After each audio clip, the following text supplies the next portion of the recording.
Hello, my name is Hurtado, and what I'd like to tell you about this study is that it was a deconstruction of a practice that was spontaneously and organically created at a primary care clinic, which may have contributed to reduce burnout, at least in the short term, as you can see in the findings. So what were the check-ins? The check-ins were one-on-one frequent interactions between clinic supervisors and their respective employees.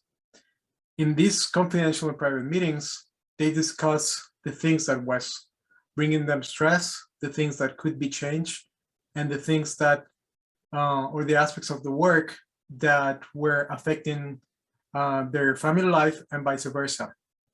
So what was interesting about these check-ins is that the supervisors took notice of the things that were able to change within their power and authority, and that includes, for instance, changes to the ergonomic workstation, changes to the schedules, and changes to clinic procedures. But some other stressors were beyond their power, but at least the employee felt heard, felt listened, and the simple acknowledgement was a good strategy to increase rapport and trust between supervisors and employees, even though the stressor itself was not addressable, at least at that moment. So we learned about the check-ins because our co-author, Dr. Abigail Lenhart, conducted repeated cross-sectional surveys across primary care clinics of an academic health center.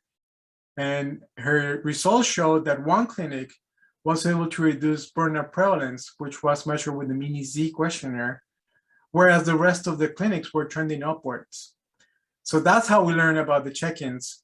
And in the last year, what we have been doing is interviewing all the key players to learn about how, what, where, when, and why these check-ins were conducted, and trying to produce a protocol based on that information, because the next step will be a randomized controlled trial where we're going to randomize clinic to conduct these check-ins as a strategy whereby supervisors can learn directly from their employees about the stressors that can be addressed or acknowledged.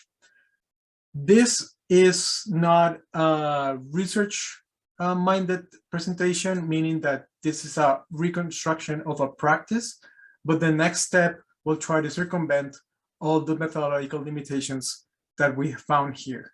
Thank you for your attention.